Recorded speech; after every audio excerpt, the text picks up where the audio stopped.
Energy Switch is the popular point-counterpoint show where two leading experts with different perspectives discuss the most pressing energy and climate issues in the news today. Next on Energy Switch, we'll hear how artificial intelligence could affect energy and climate. Funding for Energy Switch was provided in part by the University of Texas at Austin and by EarthX. Artificial intelligence is everywhere in the news today, and increasingly in our lives. In energy and climate, AI is already being used to better model our electricity demand, so we can better match it with on-demand generation. To better model wind and solar resources, so we can better predict their electricity generation output. And to better model projected climate impacts. We'll talk about all this and more with my guests.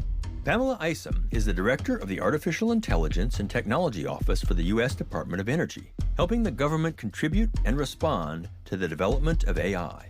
Using simulated data, using real data, using scenarios, how do we anticipate what could happen? How do we get that resilience that we need? And it's just ripe for AI.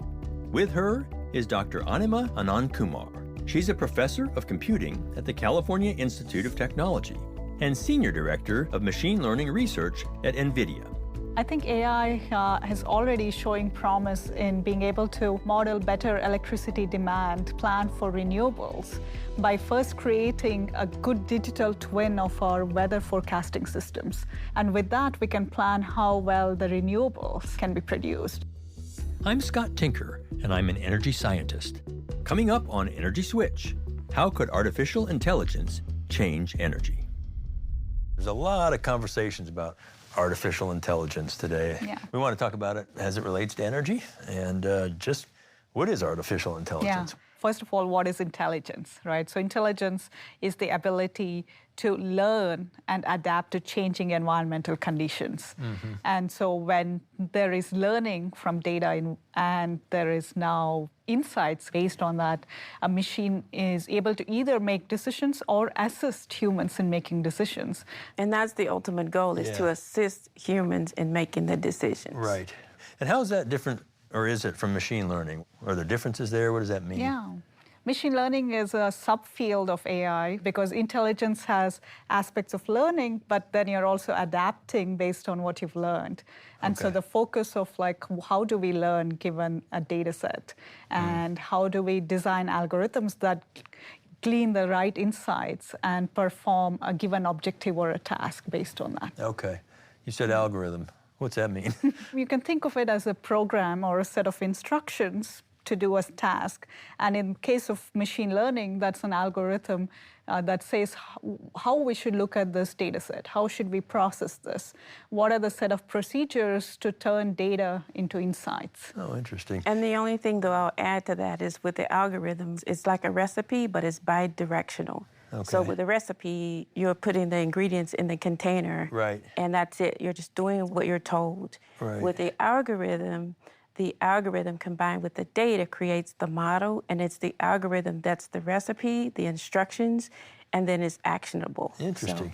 So, look at how much our computing abilities have grown.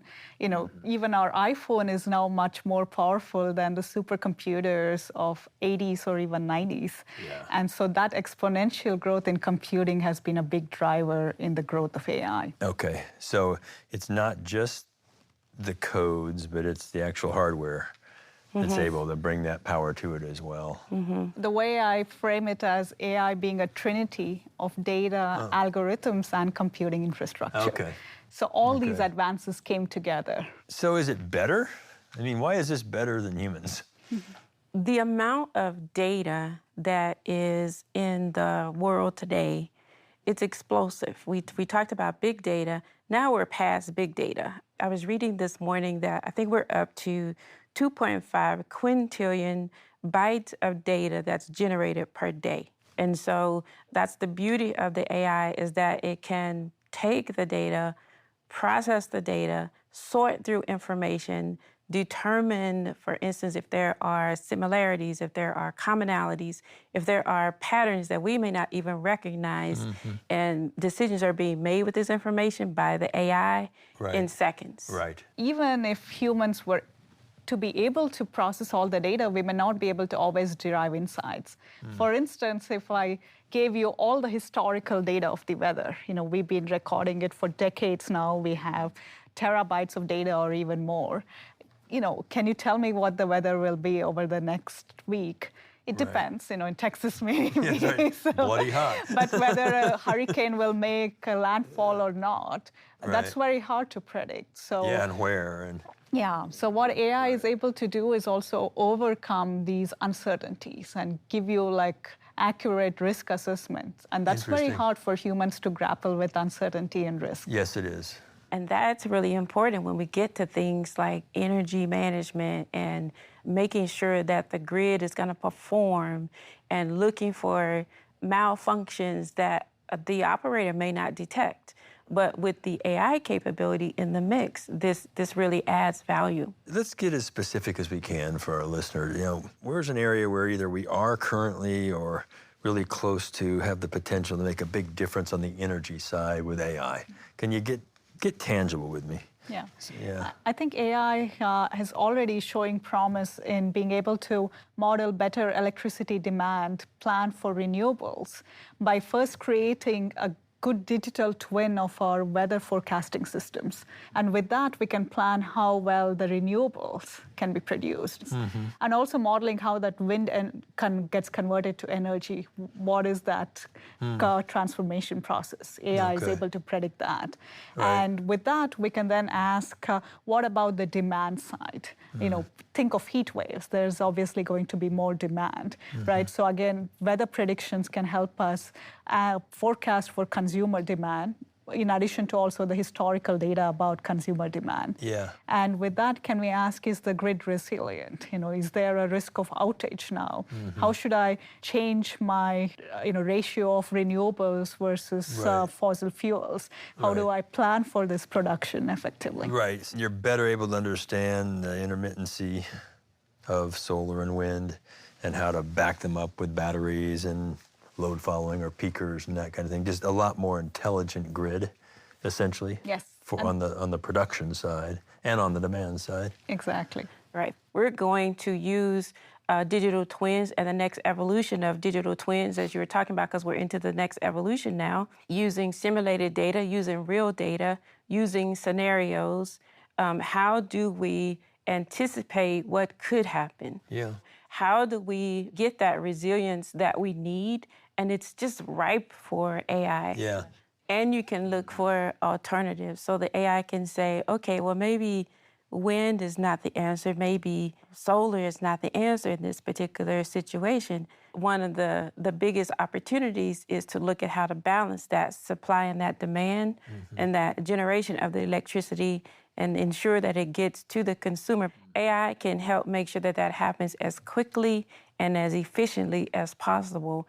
And then the other thing that's cool about AI is it's able to look at, are there potential issues with, for instance, the transformers? Are there potential issues with the solar panels? And you can take this further and ask, how do I plan for the future, right? So today, we can construct a wind farm in a certain location because it's high wind.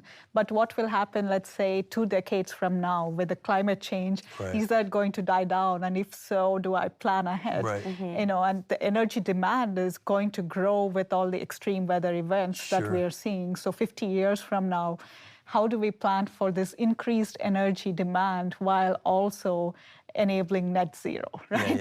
And there's a lot of technologies that need to be discovered, but can we use climate simulations using AI, couple them with weather forecasts using AI, and then couple that with wind farm digital twin using AI, and predict energy demand sometime even in the future, not just today. How does this knowledge about weather and electricity demand and solar and wind intermittency, and how does that benefit the whole overall energy picture? What are the upsides there? It's going to help with the production. It's going to help with the production. It's going to help with the maintenance.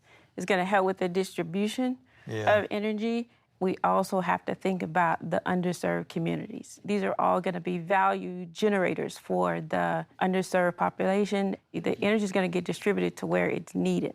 Interesting. Yeah. And ultimately, right, in addition to energy production, we need to think about energy transition. How do we head towards the net zero goal? And for that, right, there are several paths, like increasing the renewable production means being able to have better, accurate weather predictions, but also being able to better model those processes, increase the efficiency of wind, solar, and as well as storage. How do we have better batteries, right? Whether hydrogen, how do we use that as a clean source for storage? And also ultimately, almost most scientists agree that we would need to target for negative emissions. How do we extract carbon dioxide? And so one of the projects we've been working in collaboration with Stanford University, it's called CCS-NET. It's using AI to model how carbon dioxide interacts with water deep underground. So when we extract this carbon dioxide and we pump it into reservoirs underground, can we model what is the rock structure there? How much pressure can it tolerate? And so we are using AI to model these complex multiphysics processes and doing it much faster, several orders of magnitude faster than what the current physical modeling can do. Right. How about energy equipment? Like, we have system failures and maintenance. Can it help in these areas as well? Have you done anything along that line? Yeah, a lot of modeling that we've done with AI assists us, for instance, fractures and impact on materials, right? Like when you impinge on a material, how plastic is it? How much is it going to deform? It's very hard to predict that using only coarse calculations because you need to go to the fine scale and ask what's happening at the molecular level. Yeah. And so what we are doing AI is to speed up computations at every scale. And sometimes even going to quantum scale. So is this the kind of thing where you're actually seeing this ahead of time incrementally and be able to process like a joint failure? Or... Yeah, exactly. You can model those failures much more accurately and maybe in the process even design better materials. And that's why you have things like the supercomputers. We're not just creating these supercomputers just because, right? We need to understand how these materials can help with the longevity of some of our critical infrastructure components. Not only the pipeline, but I think about the grid transmission lines. Yeah, sure. And like Pam said, having large supercomputing facilities are so critical, right? And then democratization of that computing to everyone. So how do we ensure that researchers can easily access that? But on top of supercomputers, what we also need is more investment in edge AI. So how do we miniaturize the sensors and how do we place them on different equipment? Edge AI. Okay. So on the edge. So there is now AI on the edge rather than in the cloud.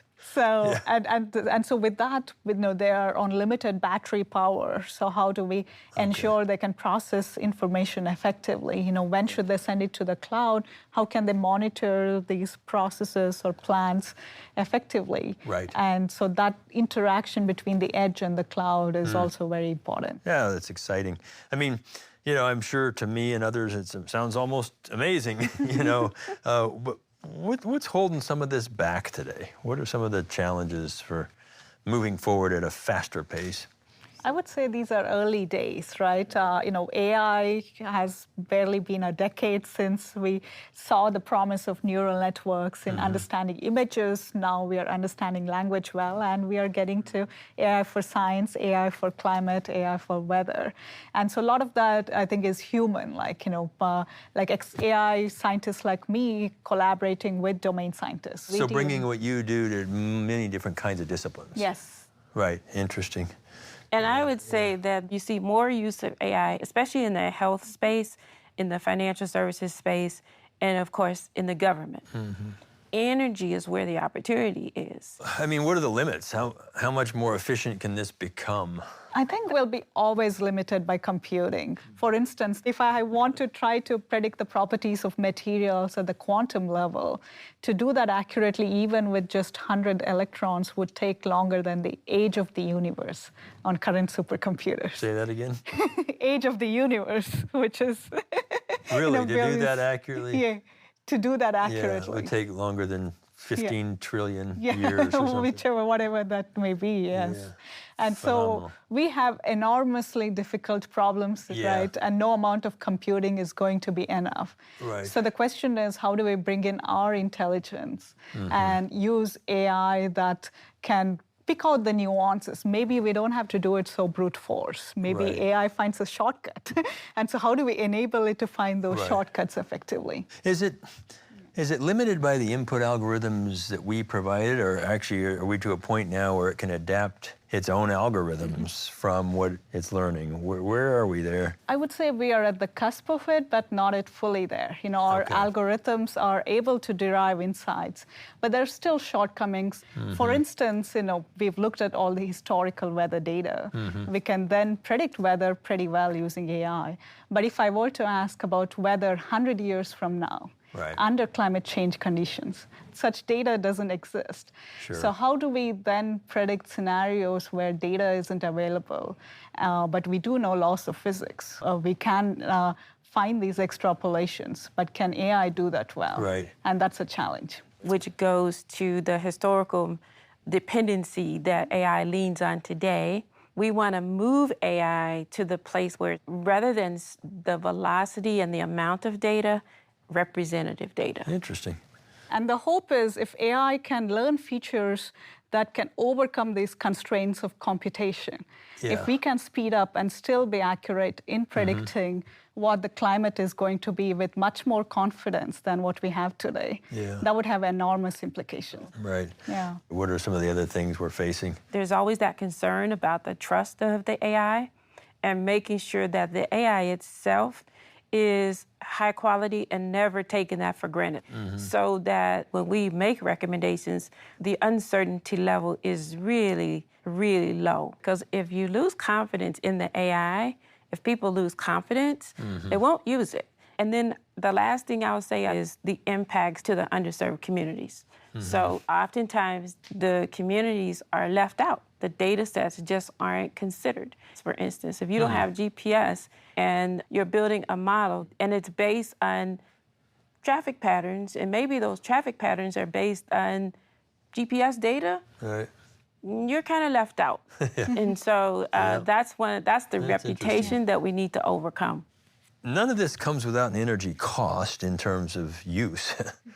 I mean, how much energy are we talking about here as we ramp up the compute power and data acquisition and all this? How much energy? We know that the data centers and the compute power, there's been designs and deliberate activities to reduce the burn and the load. It's somewhere between 3 and 4% at this point. Some of the thermostats and things that we're putting in the smarter buildings, now that is generating more of a benefit, so that's more along the lines of around 40%. And the supercomputers are not using as much energy, some of the newer ones, as the ones that were built before today. For the same compute power? For more.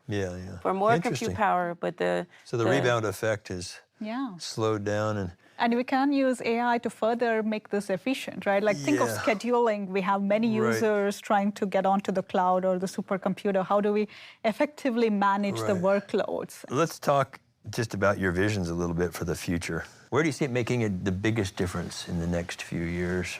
I think that definitely is going to make a difference with climate. There's a wonderful opportunity to do more around predictions, around forecasting, around simulating situations like ice sheets, for instance. So one of our labs is working on that. And I think in the EV space to provide power generation for homes when they're not using the vehicles. So take advantage of getting the price points down by utilizing the power that's generated for those vehicles. I really agree with Pam, and what I hope is AI can help us build much more accurate digital twins of lots of physical processes, right? For instance, even the process of rainfall, when rainfall occurs, is still hard to predict. Pam mentioned ice sheets earlier.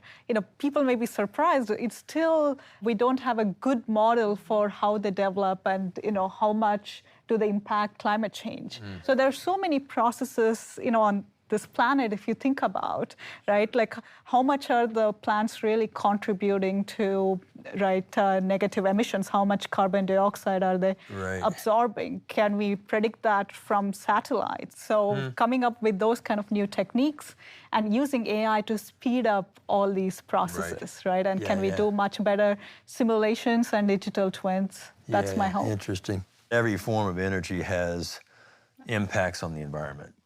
Some atmospherically, some mining, some dumping, et cetera.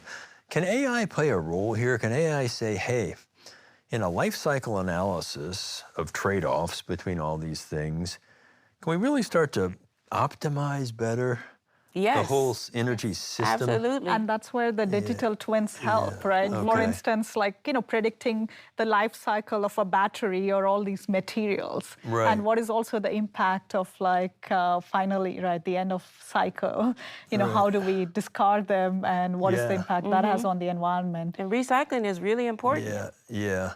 But it's not done because it's cheaper to make new. AI can't help with that. So AI can then predict or help to predict the impacts, first of all, the impacts of an investment, the longevity and the sustainability of the investment, and then help us to look at what are the best ways to use the materials once the materials reach the point of degradation. But you need AI just because the manual process, it's too much.